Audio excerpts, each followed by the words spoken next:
우리 하나님의 말씀 찾겠습니다. 골로새서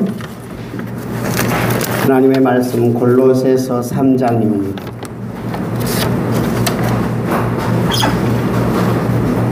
하나님의 말씀 골로새서 3장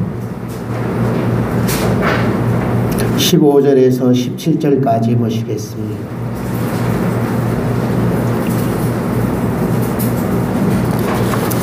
골로새서 3장 327페이지에 있는 골로새서 3장 15절에서 17절까지 함께 봉독하시겠습니다.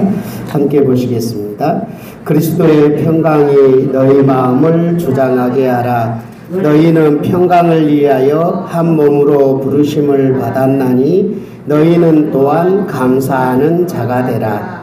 그리스도의 말씀이 너희 속에 풍성히 거하여 모든 지혜로 피차 가르치며 권면하고 시와 찬송과 신령한 노래를 부르면서 감사하는 마음으로 하나님을 찬양하고 또 무엇을 하든지 말에나 일에나 다 주 예수의 이름으로 하고 그를 힘입어 하나님 아버지께 감사하라. 아멘. 오늘은 맥주 감사 주일입니다. 지난 반년 동안 하나님께서 우리에게 무엇을 해주셨는지 돌이켜보면서 또 후반기에는 우리가 어떻게 살아야 되는지 한번 살펴볼 수 있는 그런 시간이 되는 것 같습니다. 여러분 스스로에게 한번 물어보시기 바랍니다. 내가 하나님께 감사할 것이 무엇일까? 우리 다 같이 생각하셨으면 하나님 그것 때문에 감사합니다. 말하지 마시고 하나님 그것 때문에 감사합니다. 시작. 하나님 그것 때문에 감사합니다. 다 같이 시작. 하나님 그것 때문에 감사합니다. 하나님께서 여러분이 무엇을 주셨나요? 그것 때문에 감사하시기 바랍니다. 옆에 분들이 여러분에게 있는 것도 감사하거든요. 나는 성도님 때문에 감사합니다. 옆에 사람들 바라보면서 시작. 나는 성도님 때문에 감사합니다. 다시 한번 시작. 나는 성도님 때문에 감사합니다. 이 땅에 그 4대 성인이 있다고 그러잖아요. 누구누구인가요? 누구누구? 예수님, 또 석가모니, 공자, 또 누구죠? 소크라테스를 들어요. 그래서 4대 성인 하면 소크라테스, 공자, 그 다음 석가모니, 예수님, 이렇게 4대 성스러운 사람이다 이렇게 이야기를 합니다. 그 중에 다 소개하는 못하겠고 오늘 잠깐 서론에 소개할 사람은 공자입니다. 공자가 싫어하는 4사람이 있었대요. 공자는 성인 중에 성인인데 그래도 자기가 바라볼 때 야, 이 사람은 정말 싫다. 공자가 싫어한 사람이 있었대요. 첫 번째는 어떤 사람이 싫어했냐 하면 남이 잘 되는 꼴을 못 보고 남이 잘 되면 기뻐하지 못하는 사람. 남이 잘 되는데 기뻐하지 않는 사람을 보면 괜히 싫더래요. 두 번째는 높은 사람, 자기 부모님이 됐던 위에 사람들을 보면서 뒤에서 험담하는 사람을 보면 그 사람이 싫더래요. 세 번째는 용기는 있고 열심은 내는데 A가 없는 사람들, 남을 배려하지 못하고 A가 없는 사람을 싫어했답니다. 제가 오늘 소개할 공자가 네 번째로 싫어했던 사람들을 제가 소개하자면 은혜를 받았으면서도 은혜를 원수로 갖고 감사하지 못한 사람들을 싫어했답니다. 여러분 이 네 번째에 해당하지 않는지 모르겠습니다.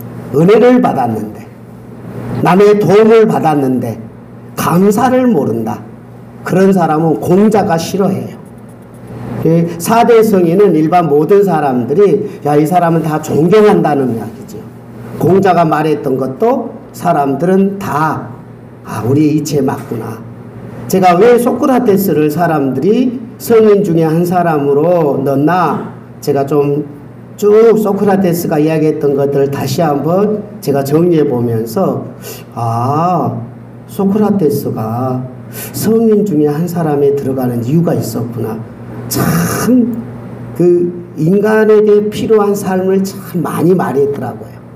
마찬가지로 공자도 이렇게 네 번째 은혜를 받았으면서도 그 은혜에 감사할 줄 모르고 그런 사람들을 싫어했다며, 여러분은 지난 6개월 동안 누구에게 무슨 은혜를 받으셨습니까? 여러분은 어떤 감사를 하고 지냈습니까? 감사는 기계의 기름과 같대요. 기계와 같대요.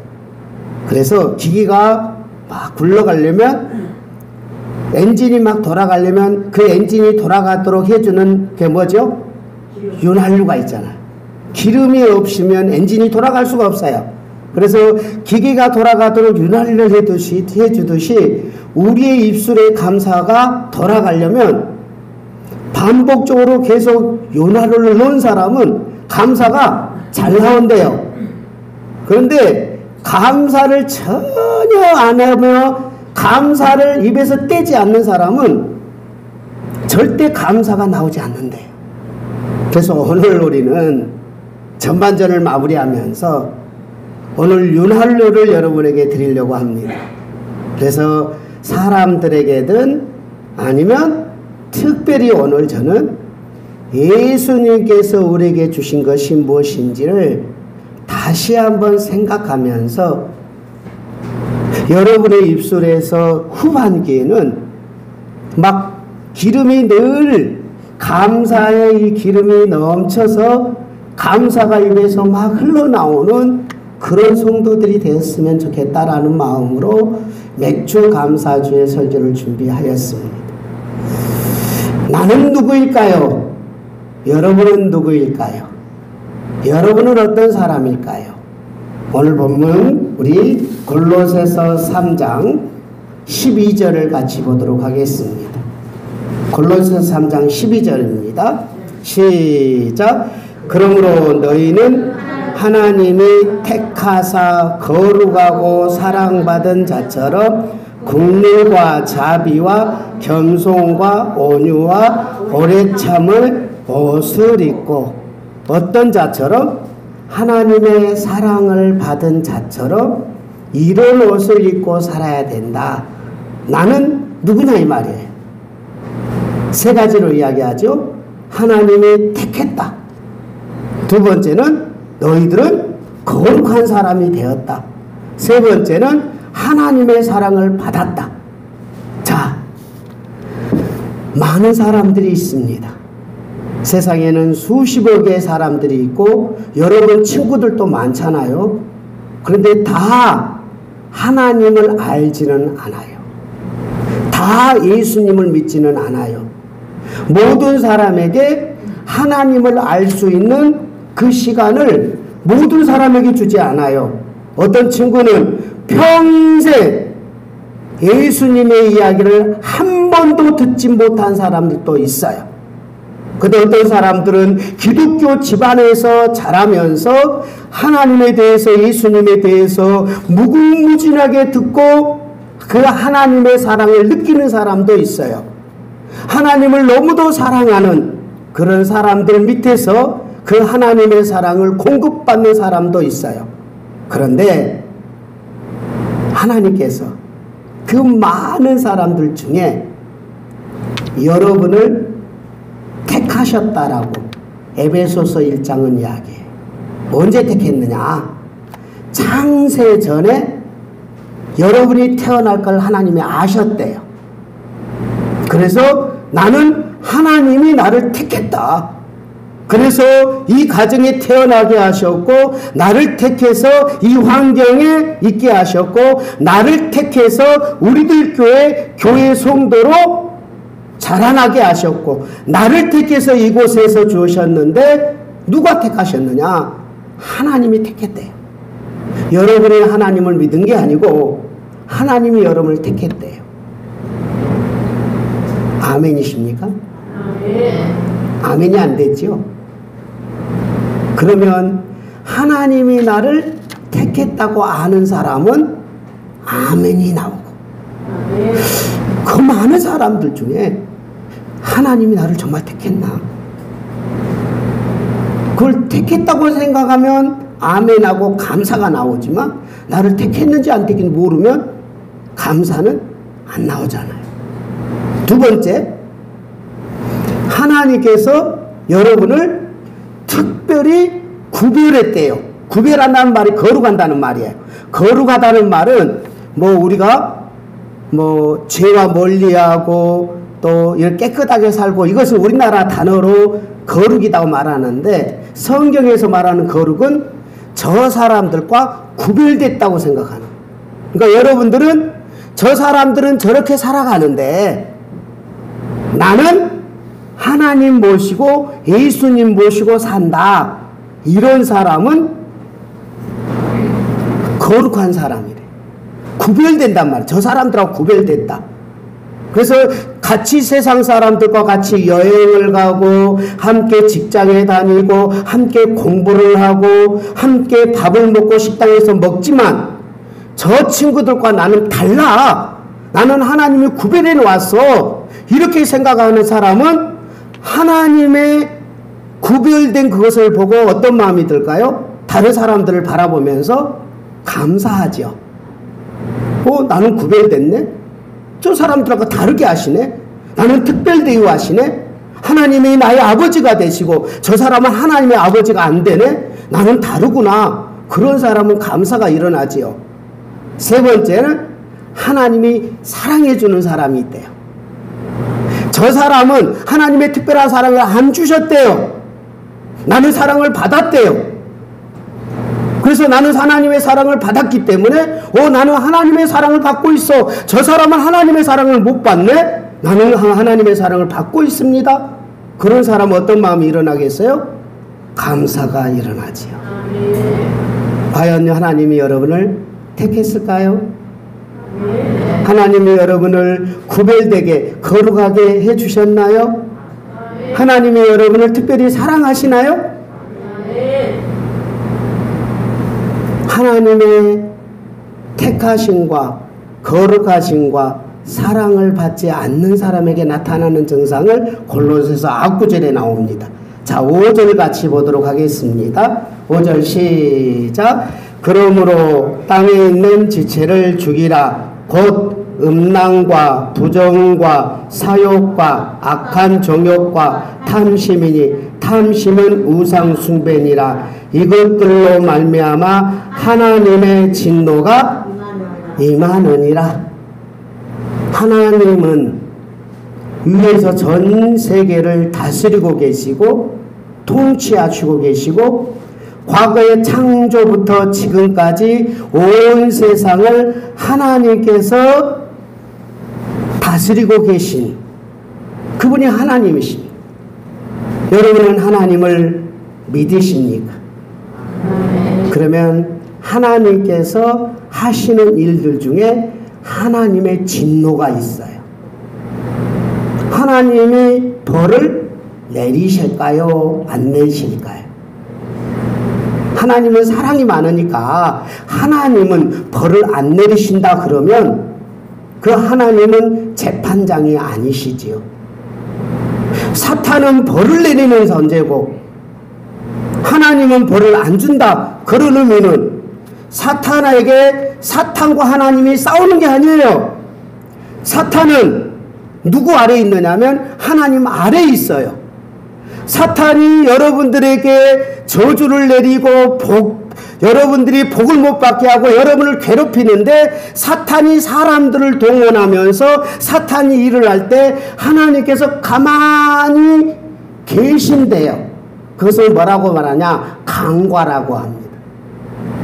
하나님이 가만히 있으면 인간은 하나님의 진노를 받는 거예요. 하나님이 여러분을 가만히 놔둬요. 여러분하고 아무 상관없어. 하나님께서 나 하나님 없이 살 거야, 내 마음대로 살 거야 하면 어디로 흘러가겠어요? 바로 이렇게 합니다. 음란에 취해서 살게 되고 자기 사욕, 자기 욕심을 부르게 되고 악한 정욕에 빠지게 되고 탐심을 내게 되고 또 우상숭배, 하나님 없으면 그냥 사는 게 아니라 다른 것을 자기 주인으로 섬겨요. 내가 이렇게 행복하다라고 그것을 내가 취합니다. 돈이 나를 행복하게 할 거야, 좋은 친구를 만나야 내가 행복할 거야, 좋은 직장이야 내게 행복을 줄 거야. 하나님 없이 나는 행복할 수 있어라고 자기의 인생을 자기가 설계하고 달려갑니다. 그러면 하나님 없으면 어떤 게 나타나는가요? 하나님께서 가만히 계시며 사탄의 말을 듣고 사탄의 유혹에 끌려서 그 사람이 하나님 없는 것은 그것이 바로 지옥 같은 인생이에요. 그것이 하나님의 진노입니다. 에덴 동산에서 나무도 있었고 과일도 있었고 밭도 있었고 채소도 있었고 동물도 있었고 새도 있었어요. 근데 하나님과 함께 살았으니 그곳이 에덴 동산이었어요. 인간이 선악과를 따먹으면서 하나님께서 그들을 쫓아냈어요. 에덴 동산에 쫓아냈는데 환경은 다 비슷해요. 바다도 있고 하늘도 있고 땅도 있고 모든 과일도 다 있는데 누구와 함께 살지 못했느냐 하면 하나님과 함께 살지 못했어요. 그러니까 그 속에 가시와 엉겅퀴가 있었고 부부가 싸움을 하고 형제가 살인을 하고 그 모든 죄악, 창세기의 죄악들은 하나님과 함께 살지 않으니 그것이 바로 하나님의 진노가 되는 거예요. 하나님이 여러분을 버린다는 게 아니라 하나님의 살아가심이 멈추고 하나님께서 구별해 주는 게 멈추고 하나님의 특별한 선택이 멈추니 하나님께 함께하지 않는 그곳이 바로 하나님의 진노의 인생. 여러분이 한번 살아보시면 압니다. 정말 이런 길을 여러분이 가면 안 되는데, 여러분이 정말 이런 인생을 살아서는 절대로 안 되는데, 아쉽게도 나 하나님 없이 할 수 있어, 내가 열심히 살면 되지, 내 노력으로 하면 되지, 소크라테스가 말하는 것처럼 하면 되지, 공자가 말하는 것처럼 하면 되지, 석가모니가 하는 이야기를 들으며 살면 되지, 그러면 인생은 행복해지지 않을까? 여러분이 혹시 전반전에 하나님 없이 내가 살 수 있다고 생각하며 살았던 인생을 돌이켜보시기를 바랍니다. 정말 행복했나요? 정말 평안했나요? 하나님의 진도, 하나님이 강구하시는 그것이 내게 복이 되었나요? 우리가 과거에 하나님 없이 살았던 것이 그것이 저주의 인생이었고 하나님 없이 사는 것이 하나님의 진노였다는 사실들을 전반전을 스크린처럼 한번 다시 한번 그려보시기를 바랍니다. 하나님 없이 내가 행복했었나요? 내가 열심히 노력을 했는데 정말 행복하고 평안했나요? 정말 내가 기뻤나요? 하나님이 주시는 기쁨과 여러분 스스로 가진 기쁨과 비교해 보셨으면 좋겠습니다. 지난 날들 정말 하나님의 택하심을 받는 자가, 거룩한 하나님의 자녀가 하나님의 사랑을 받으면서 누렸던 그 시간과 하나님의 택하심과 하나님의 거룩한 삶이 아닌 하나님의 사랑을 누리지 못하고 살아가면서 내가 행복했던 그 기쁨과 즐거움을 비교해 보시면 내가 행복했다고 생각했는 그것이 고통이고 외로움이고 답답함이고 어쩌면 지옥의 한 현상이라는 사실이죠. 하나님과 함께 사는 것이 진정한 행복이다.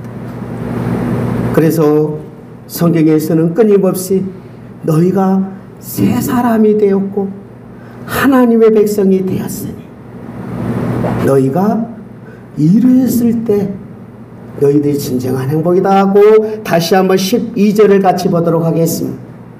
하나님의 자녀가 사는 삶의 방식입니다. 자, 같이 보겠습니다. 시작. 그러므로 너희는 하나님이 택하사 거룩하고 사랑받은 자처럼 긍휼과 자비와 겸손과 온유와 오래 참음으로 옷을 입고. 자, 여러분이 옷을 이제 받고 있는 거예요. 이제는 내가 하나님의 사랑을 받은 자야, 거룩한 백성이야, 그리고 나는 하나님이 택한 자녀야. 그러므로 나는 이제 이런 인생을 살 거야 하고 결정하고 긍휼과 자비와 겸손과 온유와 오래 참음이라는 이런 마음으로 내가 옷을 입고 살다 보면 어떤 일이 일어나느냐. 자, 17절 보겠습니다. 17절 같이 보겠습니다. 17절 시작. 또 무엇을 하든지 말에나 일에나 다 주 예수의 이름으로 하고 그를 힘입어 하나님 아버지께 감사하라. 말을 하든 밥을 먹든 직장에 다니든 학교에 다니든 가정생활이든 무슨 생활 안에서 다 무엇으로 하고 예수의 이름으로 살고. 누구의 이름으로 살고요? 예수님의 이름으로 산다. 그러니까 우리는 하나님의 자녀이니까, 하나님의 백성이니까 예수님의 이름, 예수님이 내게 주는 선물로 살고, 그리고 그분이 주는 힘으로 하나님 아버지께 감사하게 된다. 뭘 하든지 누구의 이름으로 살고요? 예수님의 이름으로 살고. 누구를 힘입어서요? 예수님을 힘입어서. 그러면 어떤 일이 일어나느냐? 예수님의 이름을 생각하면 오래 참음이 내게 나오는 거예요. 예수님이 나에게 어떻게 주셨나를 생각해 보세요. 예수님은 오래 참아주십니다. 오래 참음은 어떤 걸 오래 참음이라고 하냐면 잘못을 했어도, 문제가 많아도, 연약해도 계속 하나님을 부르지 않고 하나님과 상관없이 살면서 마땅히 하나님께서 버림받아야 마땅한 우리를 향하여서 사탄이 우리 인생을 갈기갈기 찢어가지고 난도질하는 그런 상황들이 발생했는데 그 속에 누가 나타나느냐? 예수님이 우리 인생 안에 개입하시면서 우리가 가정생활하는 직장생활 누구의 삶 속에서 실수와 죄가 연속이어서 마땅히 우리가 벌을 받아야 되고 고통 속에 놓여야 되는 우리 인생 속에 예수님이 찾아오셔서 내 안에서 힘을 공급하며 내가 너를 참아줬어. 괜찮아 힘을 내. 내가 죄를 지었을지라도 내가 너를 불쌍히 여기고 있어. 내가 너를 긍휼히 여기고 있어. 내 네 마음을 알아. 죄 짓는 너의 마음을 알고 성품을 알고 죄 지을 수밖에 없는 너의 환경을 내가 다 알아하고 예수님이 우리 안에 찾아오신다는 사실. 그리고 우리의 죄를 그분이 대신 짊어지시고 하나님의 진노의 현장에 십자가 앞에 자신이 올라가셔서 나를 대신해서 죽어주시는 그 은혜. 내가 마땅히 진노를 받아야 되고 마땅히 하나님 앞에 버림받아야 마땅한데도 예수님이 대신 벌 받아주시며 그 예수님의 그 은혜를 힘입어서 하나님이 나를 벌 안 내려주시는, 하나님이 진노를 안 해주시는 이 놀라운 은혜를 내가 경험하면 어떨까요? 내가 정말 그것을 느끼면 어떨까요? 체험하면 어떨까요? 지난 6개월 동안 예수님을 여러분은 부르셨습니까? 불렀을 때 예수님이 단 한 번이라도 여러분의 앞에 외면하시던가, 죄 때문에 진노를 당해야 되고 하나님을 부르지 못했고 연약함에 실수했을 때마다 여러분이 가슴에서 예수님 내게 와주세요. 내가 벌을 받아야 마땅하고 내가 진노를 받아야 마땅한데 예수님 내게 오셔서 내 죄를 대신해서 죽어주세요. 내가 벌 받아야 예수님이 대신 받아주시면 안 될까요? 라고 예수님을 믿는다는 것은 예수님을 부른다는 것이고, 예수님을 믿는다는 것은 예수님이 주는 복을 누린다는 것이고, 예수님을 믿는다는 것은 내 가슴 속에서 간절히 원한다는 거거든요. 여러분, 진노가 무섭지 않습니까? 고통이 무섭지 않습니까? 두려움이 무섭지 않습니까? 외로움이 두렵지 않습니까? 그것은 가슴에서 느끼는 거잖아요. 이 가슴에서 애절하게 느끼는 이 감정 속에 예수님을 가슴에서 부르면서 내가 이 고통이 싫어요. 이 외로움이 싫어요. 이 답답함이 싫어요. 예수님, 내가 죄 지은 것 인정한데 예수님이 오셔서 내 죄를 짊어져 주세요.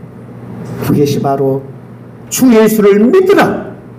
그래야면 구원을 얻으리라. 예수님의 약속을 믿는 것인 줄 믿습니다. 지난 세월들 속에 이걸 만약 누렸다면 어쩔까요? 예수님이 다 덮어주시고 용서해 주신 걸 받았다면 어땠을까요? 감사하지요.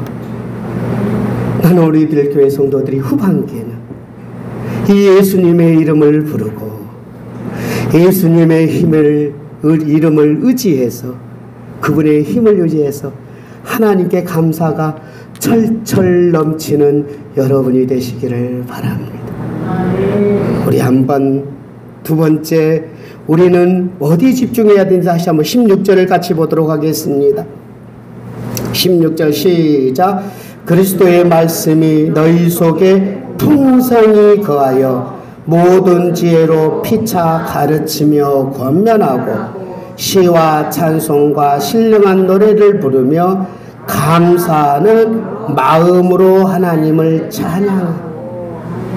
어떨 때 진짜 찬양이 나오냐 하면 하나님의 말씀이 내게 풍성히 임할 때, 그러니까 하나님께서 하나님의 자녀에게 주는 복들이 있단 말이에요. 그리고 하나님의 자녀가 아닌 저 사람이 사는 방식이 있어요. 그게 바로 어떤 거였냐면 그런 두 가지를 가지고 나를 진단하는 거예요. 그러니까 하나님의 말씀을 모르면 내가 어떻게 살고 있는지를 몰라요. 내가 지금 잘 살고 있는지 못 살고 있는지 잘 모르지요. 그래서 제가 오늘 여러분에게 하나님의 말씀을 종합해가지고 오늘 본문에서 나오는, 성경에서 나오는 두 가지 이야기를 설명할 거예요. 내가 지금 어떻게 살고 있는지가 하나님의 말씀대로 사느냐 안 사느냐예요. 자, 아까 제가 말씀드렸던 5절에 나와 있는 음란과 부정과 사적인 개인적인 욕심과 악한 정욕과 탐심과 또 우상숭배, 이런 탐심, 이런 것들은 어디에서 흘러나오는 거냐면 이방 사람들이, 일반 사람들이 가지고 있는 거예요. 이 마음을, 이게는 마음을 이야기야, 마음을. 중요한 거는 우리 행동을 보고는 절대 평가하기가 어려워요. 아니, 옆에 사람들이 밥을 사줬어요. 근데 그 밥을 사줬는데 그 밥 사준 것을 보면 절대 알 수가 없어요. 그 마음에 정욕이 있는 사람이 밥 사준 사람이 있어요. 음란을 품고 밥 사주는 사람이 있어요. 욕심을 품고 밥 사주는 사람이 있어요. 그러니까 밥 사주는 것 가지고 평가할 수는 없어요. 그러므로 무엇이 중요하느냐? 오늘 본문에서도 마음이 중요하다고 해요. 마음으로 감사하는 게 중요하지, 행동의 감사가 그리 하나님이 받지 않으십니다. 행동도 받을 때도 있을지도 모르겠지만 하나님은 마음을 원하시잖아요. 그러니까 내 마음이 어떤 마음으로 살아왔느냐를 진단하는 거예요. 반대로 하나님의 자녀, 하나님의 백성에게 우러나오는 마음이 있답니다. 긍휼한 마음, 자비의 마음, 겸손의 마음, 온유의 마음, 오래 참음의 마음으로 내가 가졌을 때 이렇게 행동하는 하나님의 말씀의 풍성이 이것으로 살았을 때는 뭐가 나오는 거예요? 열매가 나오는 거죠. 그 열매, 말씀에 순종하고 자비의 마음으로 밥을 사고 그냥 오래 참음의 마음으로 밥을 사고 끝까지 밥을 사주면서 기다려주고 온유한 심정으로 밥을 사고 그랬을 때 거기에 나오는 열매가 우리에게 보일 수밖에 없는 거. 마음은 행동이 나오게 되고 그 행동은 열매가 따르니 그런 사람들에게 하나님은 말씀대로 정말 복을 주시는구나. 말씀대로 순종했더니 정말 하나님께서 은혜를 주시는구나. 그런 사람들이 마음에서 감사와 찬양이 일어날 줄 믿습니다. 후반기에는 여러분의 마음을 체크하시기를 바랍니다. 나는 어떤 마음으로 인생을 사는, 내 가족들에게 나는 어떤 마음으로 처신을 하느냐, 직장생활에서 학교에서 나는 어떤 마음으로 살아가느냐, 하나님의 말씀에 순종하는 마음인가, 아니면 세상 사람이 가지고 있는 정욕과 음란과 그리고 사욕과 욕심으로 가득 찬 내 마음인가. 이걸로 인생을 살면 그런 말씀에 따라서 내게 다가오는 선물이 다르다는 사실. 후반기에는 하나님의 말씀을 좀 더 알고 하나님의 말씀에 순종하는 여러분이 되어 하나님의 선물을 주는 많은 선물을 받는 감사와 찬양이 넘치는 여러분이 되시기를 바랍니다. 마지막으로 우리 함께 보겠습니다. 자, 16절입니다. 15절이죠. 15절 시작. 그리스도의 평강이 너희 마음을 주장하게 하라. 너희 평강을 위하여 한 몸으로 부르심을 받았나니 너희는 또한 감사하는 자가 되라. 그리스도의 평강이 너희 마음을 뭐하게 하라? 주장하게 하라.